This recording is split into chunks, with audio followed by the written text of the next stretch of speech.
अगर मोदी को उसका बाप घर से नहीं निकालता तो मोदी अपने बाप का नाम बदल कर भी नरेंद्र मोदी रख देता। ये गौरक्षा अभियान चलाते हैं और दूसरी तरफ गौ कत्ल खाने यही खुलवाते हैं, नशा मुक्ति केंद्र चलवाते हैं, इसके बाद दारू के ठेके यही खुलवाते हैं। ये तो दो मुँहे सांप है, कुछ बोलते हैं कुछ करते हैं। ये तो भगवा के नाम पर देश को लूटने आए। 3 बार देश को भगवा के नाम पर लूटा है। पहली बार लूटा था जब राम राज्य चल रहा था, रावण ने लूटा था। रावण गए थे, भगवा पहन के छल किया था और सीता को हर लिया था। दूसरी बार भगवा के नाम पे कृष्ण ने छला था जब कर्ण से कवच कुंडल मांग लिए थे। और तीसरी बार ये लोग छल रहे हैं भगवा के नाम पे जो पूरे देश को लूट रहे हैं। कि खून से लिखा इतिहास स्याही से नहीं मिटने देंगे। अरे खून से लिखा इतिहास स्याही से नहीं मिटने देंगे। बेचे होंगे मोदी तूने रेल और जहाज, पर ये किसान अपने खेत नहीं बिकने देंगे, अपने खेत नहीं बिकने देंगे।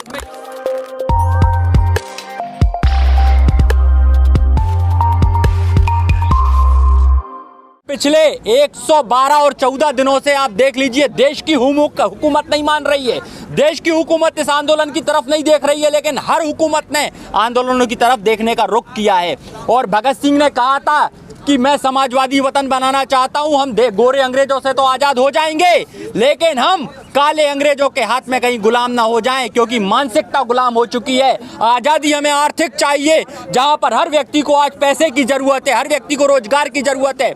लेकिन आज इन सब चीज़ों से लोगों को भटकाने के लिए अन्य मुद्दों में उलझा दिया जाता है। और तमाम हमारे बड़े बड़े नेता ऐसे बयान देते हैं जो बड़े ओछे और छोटे होते हैं। ये देखने और सोचने वाली बात है कि देश को समाजवादी वतन बनाना है तो आय के स्रोत बराबर करने होंगे। आज देश कोई भूखंड नहीं है, देश कोई नक्शा नहीं है। देश आम जन से मिलकर बनाए। अगर आम जन में हर व्यक्ति के हाथ में अगर लाख रुपए होंगे तो देश लखपति कहलाएगा, अगर करोड़ रुपए होंगे तो देश करोड़पति कहलाएगा। मात्र 4 पूंजीपतियों के हाथ में पैसे डाल देने से ये देश सिर्फ पूंजीपतियों के हाथ में चला जाएगा। एक सरकार, देखिए मैं बता रहा हूं, एक कंपनी आई थी जिसने हमें गुलाम बनाया।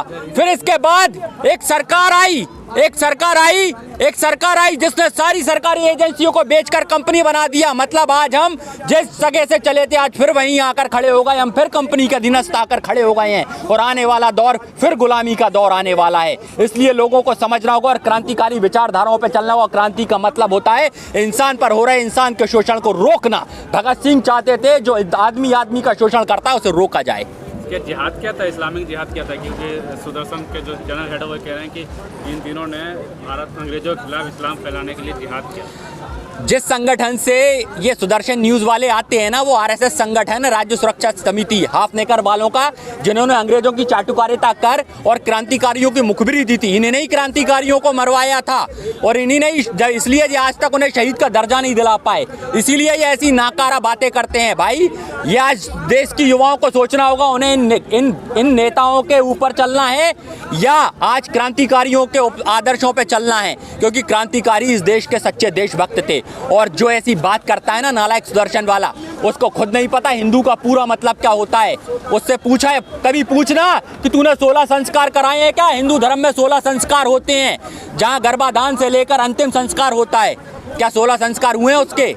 एक संस्कार भी नहीं बता पाएगा सुदर्शन वाला जी। आज जो ये शहीद दिवस मनाया गया, इससे युवाओं को क्या संदेश देने की कोशिश की जा रही है? देखिए, युवाओं को शहीद भगत सिंह की आइडियोलॉजी को फॉलो करने के लिए बताया जा रहा है।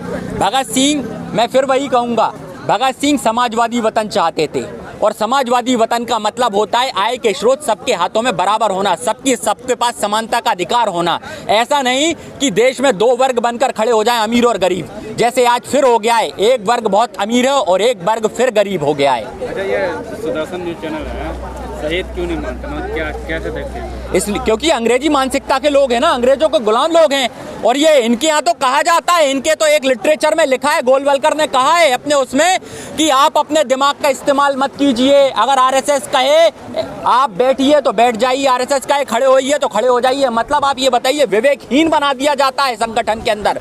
आप विवेकहीन अगर मनुष्य की तुलना एक जानवर से कर दी जाए तो कोई कमगर्ज बात नहीं होगी, सही बात होगी, क्योंकि जानवर के अंदर भी विवेक नहीं होता, समझ नहीं होती। और यही क्या कहते हैं, आरएसएस के अंदर है ना विवेक है ना समझ है। सुदर्शन वाले अभी तक जिहाद जो था वो मुसलमानों पे ला देते कि विकेट ले लिया सिराज ने तो विकेट जिहाद, आईएएस बन गए तो यूपीएससी जिहाद।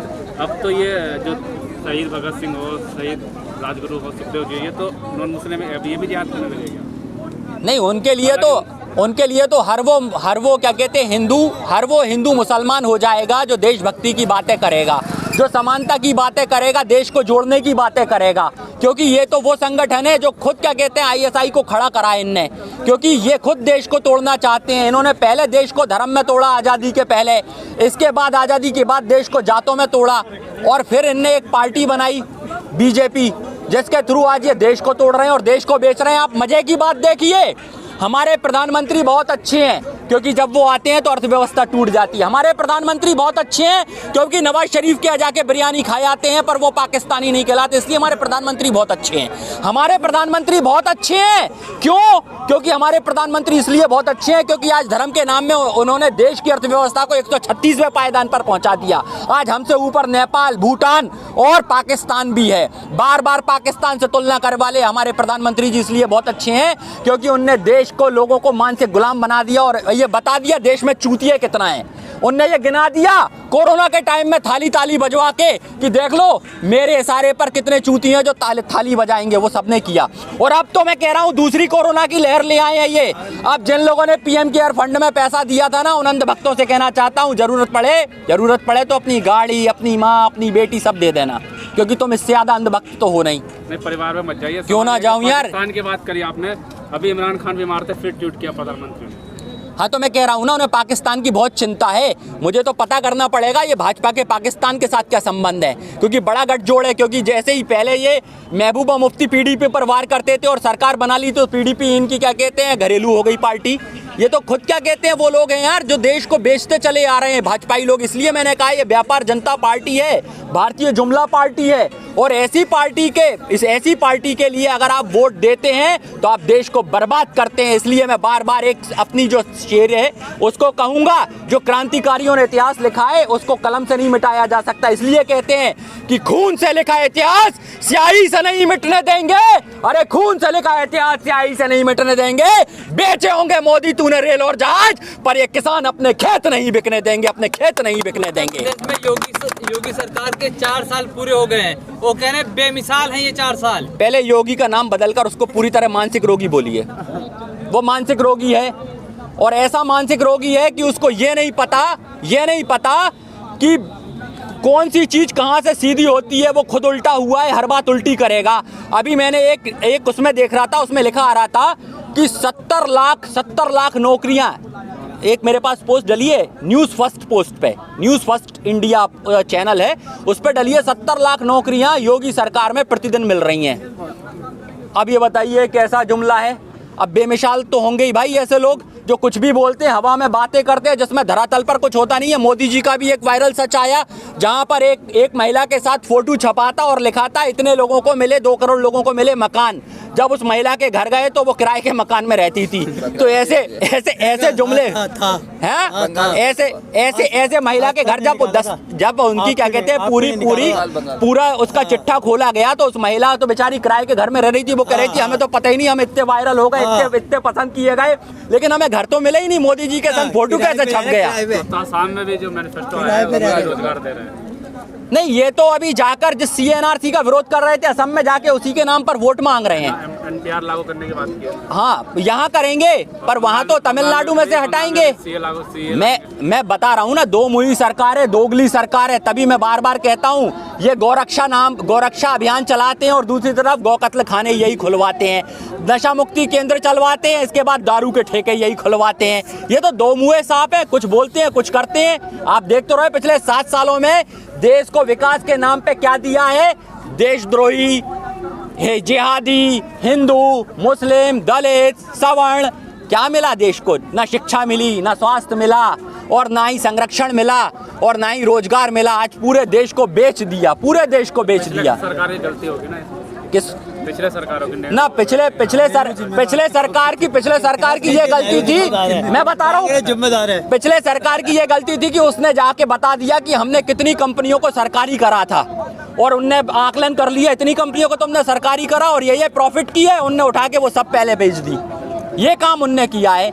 67 सालों में जिसने बनाया उसको इनने सब बेच डाला। बैंक बनाई। देखिए, किसी की मूर्ति बना देने से विचारधारा बड़ी नहीं हो जाती। सरदार वल्लभ भाई पटेल की आपने मूर्ति तो ऊंची बना दी, पर उसकी विचार नहीं ले पाया। विचार था राष्ट्रीयकरण करना। तो छोड़िए, जो ग्राउंड था नेशनल अपना नाम रख दिया। अपना नाम रख दिया। शायद अगर दूर तक ये बात पहुंचे तो पहुंचाना, ये गाली है। अगर मोदी को उसका बाप घर से नहीं निकालता तो मोदी अपने बाप का नाम बदल कर भी नरेंद्र मोदी रख देता। इसका मतलब समझ लीजिए माँ पे कैसा इफेक्ट जाता। सही बात। नितिन गडकरी ने कहा कि ये आंदोलन से 8 से 14 करोड़ का नुकसान हुआ राजस्व का। और इन लोगों को जो पेंशन मिल रही है, इन लोगों को जो आवास मिल रहा है, जो सब्सिडी मिल रही है, उससे तो देश को क्या कहते हैं, पर दिन का क्या कहते हैं 600 करोड़ रुपए का नुकसान हो रहा है। ये कब देंगे वापस अपने पैसे? ये देश हित में कब काम करने वाले हैं ये सांसद विधायक, ये नितिन गडकरी, फलाने गडकरी, ढिमके गडकरी, ये कब काम करेंगे? इनसे पूछेंगे हम कभी? एक आध सवाल कर लिया करो इनसे भी जाके। योगी आदित्यनाथ ने कहा कि जो अपराधी थे सब जेल में है और वहाँ पर जो अपराधी बाहर होते हैं उनको काउंटर हो जाता है। हाँ तो वो मैं तभी तो कह रहा हूँ ढोंगी आदित्यनाथ है, जिसके प्रदेश में जातवाद की बू आ रही है, जिसके प्रदेश में आज महिलाओं की असमत लुटती जा रही है, जिसके प्रदेश में आज पाखंड मचा हुआ है, जिसके प्रदेश में आज रोजगार के नाम पर सिर्फ और बाबा जी का ठुल्लू दिखाया जा रहा है। अरे क्यों ढोंगी की बातें करते हो, पाखंडियों की बातें करते हो? ये तो भगवा के नाम पर देश को लूटने आए। 3 बार देश को भगवा के नाम पर लूटा है। पहली बार लूटा था जब राम राज्य चल रहा था, रावण ने लूटा था। रावण गए थे, भगवा पहन के छल किया था और सीता को हर लिया था। दूसरी बार भगवा के नाम पे कृष्ण ने छला था जब कर्ण से कवच कुंडल मांग लिए थे। और तीसरी बार ये लोग छल रहे हैं भगवा के नाम पे जो पूरे देश को लूट रहे हैं। क्या आप भी मानते हो कि जाति देख करके इनकाउंटर होते हैं क्या वहाँ पे? भाई मैं कह तो रहा हूँ जातवाद की बू आ तो रही है। अब आप ही तो कह रहे हो जाति के देख के एनकाउंटर कर रहे हैं, तो आ रही है बू। किसानों को आतंकवादी कहने वाली कंगना रनौत को बेस सेक्टर अवार्ड मिला, क्या कहेंगे आप? अब मेरे को ऐसा लगता है कि कंगना को पहले खुद के विषय में एक बार तय कर लेना चाहिए, खुद के विषय में। लेकिन उससे पहले एक बात है, जो बीजेपी का हो जाता है उसको सब मिल जाता है। आप बीजेपी में चले जाएं, आपके सारे पाप मुक्त हो जाएंगे। और किसान की थाली में आप बम देख रहे हो, लेकिन पुलवामा में जो अटैक हुआ उसका आरडीएक्स कौन पता करेगा? ये सरकार गैर जिम्मेदार है साहब। पहले इनकी गैर जिम्मेदारियां ओपन किया रहे अपन। आज स्मृति ईरानी का जन्मदिन भी है। इमरती ईरानी गोल गोल बातें करती है। 2013 से पहले गांठिया थी, अब तो पूरी इमरती और कचौड़ी बन गई है। प्रधानमंत्री ने उनकी तारीफ की और उन्हें जन्मदिन की बधाई दी है। हाँ तो नहीं देंगे? प्रधानमंत्री तो अरे मैं क्यों दूं यार, मैं थोड़ी उसका पति लगता हूँ। जो लगता है वो दे देगा उसको।